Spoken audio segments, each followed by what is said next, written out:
Taste the Daily.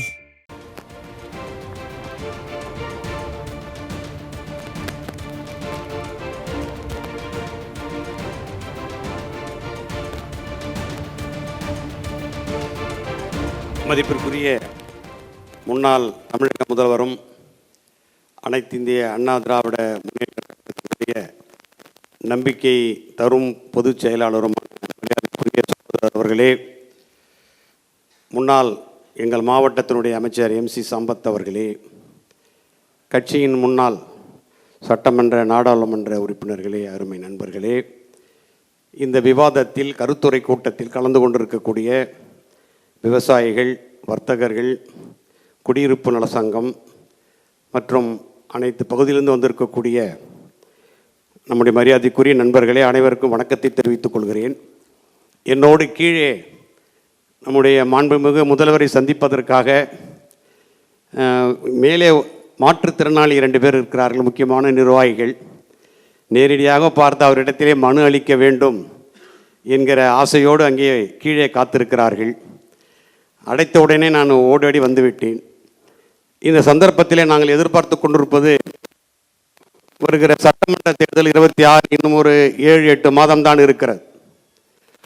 தமிழக அரசியலை பற்றி நீங்கள் சொல்வதை விட எங்களை போன்ற பொதுவில் இருப்பது சொல்வதும் விவாதிப்பதும் கருத்து சொல்வதும் தான் பொருத்தமாக இருக்கும்.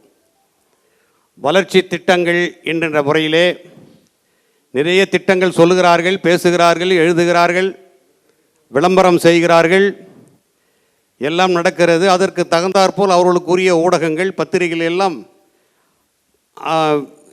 ஹையர் செய்தே வாங்கி வைத்திருக்கிறார்கள். தினமும் பார்த்தால் தினமும் ஒரு 10 திட்டங்கள், தீர்வுகள் வந்து கொண்டே இருக்கிறது. ஆனால் எந்த பயனும் எந்த மக்களுக்கும் போய் சேரவிடவில்லை என்பதுதான் யதார்த்தமான உண்மை. எனக்கு முன்னால் நான் நுழைகிற போது நம்முடைய விவசாய பெருமக்களை சேர்ந்த ஒரு நிர்வாகி பேசினார். நீர் நிலங்கள் எவ்வளெல்லாம் ஆக்கிரமிக்கப்படுகிறது, குடிப்பதற்கு கூட தண்ணீரற்ற முறையிலே தமிழகம் வறண்டு கிடக்கப் போகிறது, அதற்கு உரிய முறையில் எந்த தீர்வும் இன்றைய அரசு செய்யவில்லை என்பதை நிதர்சனமாக தெரிவித்தார்கள். என்னை பொறுத்தமட்டில் இன்னும் காலம் இருக்கிறது. நிறைய விஷயங்களை மாநிலம் முழுவதும் முன்னாள் முதல்வர் என்ற முறையிலேயும் அவருக்கு தெரியும், முன்னாள் பொதுப்பணித்துறை அமைச்சர் என்கிற முறையிலேயும் அவருக்கு அனுபவம் இருக்கிறது. இப்பொழுது தமிழகம் முழுவதும் சுற்றுப்பயணம் செய்திருக்கிற சூழ்நிலையில் எந்த தொகுதி, எந்த சட்டமன்ற தொகுதியிலேயுமே மக்கள் நிம்மதியாக இல்லை என்பதை தான் உங்களால் உணர முடியும். கடலூர் சட்டமன்ற தொகுதி என்று வைத்துக்கொண்டால் ஏற்கனவே மிக மோசமான அளவிலே பாதாள சாக்கடை திட்டம் ஒன்று இருந்தது. இதே திராவிட முன்னேற்ற கழகத்தில் தான் அந்த ஆட்சியின் போது தான் தோல்வியடைந்த திருவண்ணாமலை, வேலூர், கடலூர் போன்ற பகுதியில் இருக்கக்கூடிய நகராட்சிகளில் தோல்வியடைந்த திட்டம் அது. அந்த திட்டத்திற்கு பல 100 கோடி ரூபாய் செலவு செய்து பாதாள சாக்கடை திட்டத்தை தோண்டினார்கள். அது தவறு என்று எல்லா கட்சிகளும் நாங்கள் சொன்னோம், பொதுநல அமைப்பினர் சொன்னோம். அண்ணா திராவிட முன்னேற்ற கழகம் சொல்லியது அவர் கேட்கவே இல்லை. கடைசியில் இப்படித்தான் அந்த திட்டம் நிறைவேறாது என்ற நிலை தெரிந்த பிறகு தவறான முறையிலே பாதாள சாக்கடை திட்டத்தை தோண்டுகிற போது கடலூரில் தன்னெழுச்சியாக மக்கள் போராட துவங்கினார்கள். அப்பொழுது மரியாதைக்குரிய MC சம்பத் அவர்கள் தான் கழகத்தின் மாவட்ட செயலாளராக இருந்தார்.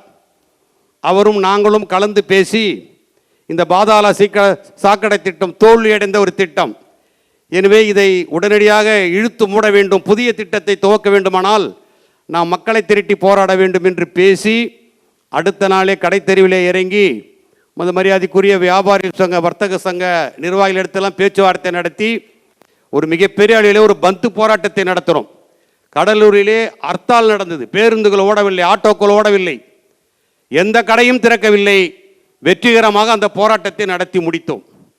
இப்போது அதே போன்று ஒரு சூழ்நிலை ஏற்பட்டிருக்கிறது. பேருந்து நிலையம், அண்ணா திராவிட முன்னேற்ற கழக காலத்தில் அறிவிக்கப்பட்ட பேருந்து நிலையம் மாவட்ட ஆட்சியர் அலுவலகத்திற்கு பக்கத்திலேயே வைக்கலாம். அந்த இடம் பொருத்தமாக இருக்கிறது. அங்கு கரும்பாராய்ச்சி பண்ண இடம் இருக்கிறது, போதுமான இடம் இருக்கிறது, அங்கே அமைக்கலாம் என்று தான் நம்முடைய அமைச்சர் அங்கு அதுக்கு சிபாரிசு செய்தார்கள்.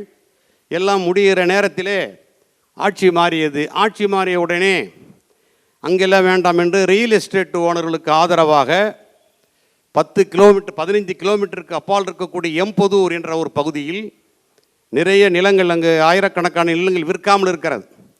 அந்த நிலங்கள் எல்லாம் விலை போக வேண்டும் என்பதற்காக பேருந்து நிலையத்தை அவசரமாக கட்ட வேண்டும் என்று இப்போது இருக்கிற திராவிட முன்னேற்ற கழகத்தினுடைய அமைச்சர் ஒரே சபதமேற்று ஒரே குறிக்கோளாக யார் போராடினாலும் சரி, யார் ஆட்சேபனை தெரிவித்தாலும் சரி, எந்த டெக்னிக்கல் எக்ஸ்பர்ட், இந்த technical expert, PW technical expert, Anna university technical expert எல்லாம் சேர்ந்து அறிக்கை தவறு என்று சொன்னாலும் கூட அந்த திட்டத்தை அங்குதான் நிறைவேற்றுவேன் என்று ரகசியமாக கோயிலில் வீடு கட்டுவது போல கோயில் கட்டுவதற்கு எல்லாமே இது போடுவான், மேலே ஒரு மூடிடுவான், யாரும் பார்த்து திருஷ்டி வந்துடும் சாமிக்குன்னு.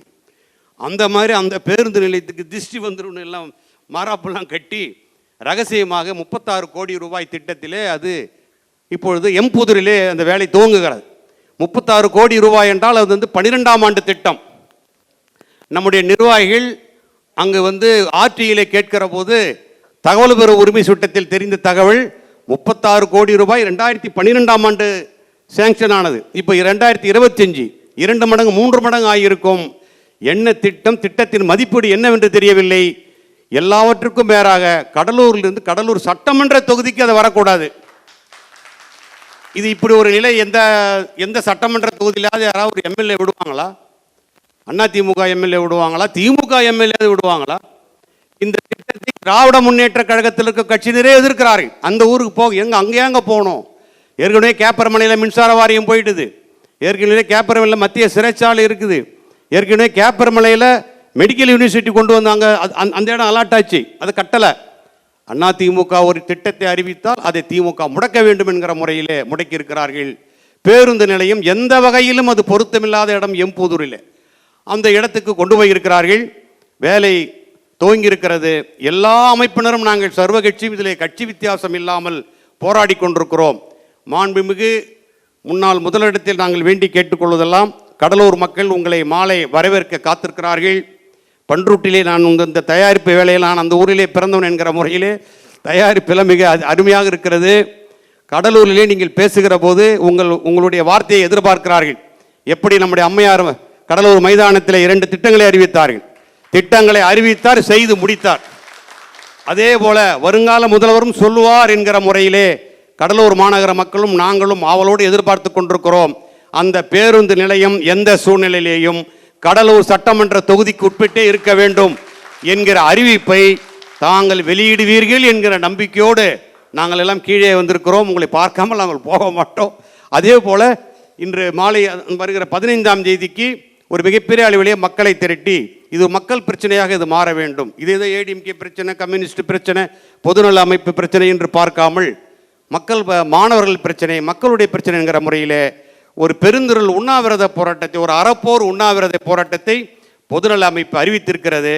அதிலே மாண்புமிகு முன்னாள் அமைச்சர், நம்முடைய கழகத்தை சார்ந்த நண்பர்கள் அந்த பாதாள சாக்கடை திட்டத்தில் எப்படி போராடினார்களோ அதே உணர்வில் அருகில் இருந்து மக்களை திரட்டி போராடி பேருந்து நிலையத்தை மீட்போம் என்ற பெயரை நாம் எடுக்க வேண்டும் என்கிற முறையிலே தெரிவித்துக் கொண்டு, காலம் கனிந்திருக்கிறது, உங்களுக்கும் காலம் கனிந்திருக்கிறது. அது அவர்களாகவே நண்டு கொடுத்தால் வலையிலே தங்காது என்கிற ஒரு பழமொழி ஒன்று உண்டு.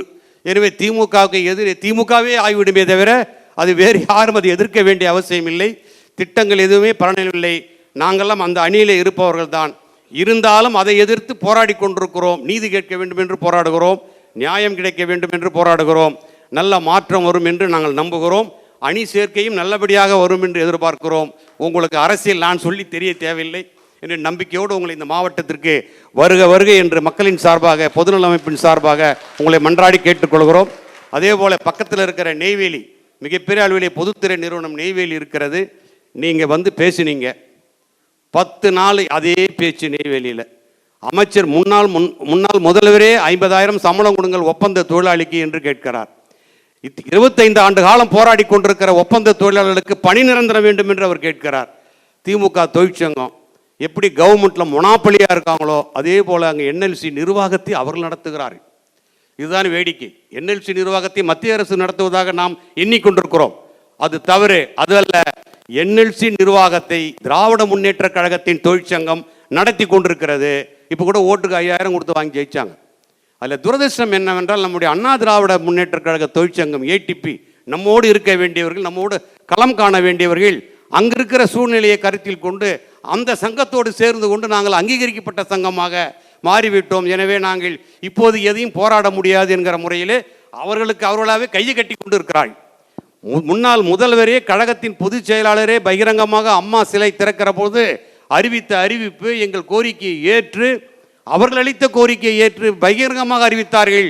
அந்த அறிவிப்புக்கு எதிராகவே நாம் எப்படி செயல்படுவது என்பதுதான் அங்கே இருக்கிற தொழிற்சங்க நிர்வாகிகள்லாம் வந்திருக்கிறார்கள். எனவே அந்த மனுவை மட்டும் உங்களிடத்திலே நான் பணியோடு சமர்ப்பித்துக் கொள்ள கடமைப்பட்டிருக்கிறேன். அங்கும் உங்களை வரவேற்க நெய்வேலி தொழிலாளர்கள் இன்று இரவும் நாளை மறுநாள் அந்த 2 நிகழ்ச்சிகளிலேயுமே உங்களை வரவேற்க, உங்களை ஆதரிக்க அவர்கள் தயாராக இருக்கிறார்கள். தமிழ்நாடு விவசாயிகள், தொழிலாளர்கள், பாமர மக்கள் உங்களோடு நிற்கிறார்கள். அவர்களை அரவணைத்துக் கொள்ள வேண்டிய பொறுப்பு உங்களிடத்தில் இருக்கிறது என்பதை மட்டும் மீண்டும் ஒரு முறை பணியோடு தெரிவித்துக் கொண்டு நன்றியோடு முடிக்கிறேன். வணக்கம்.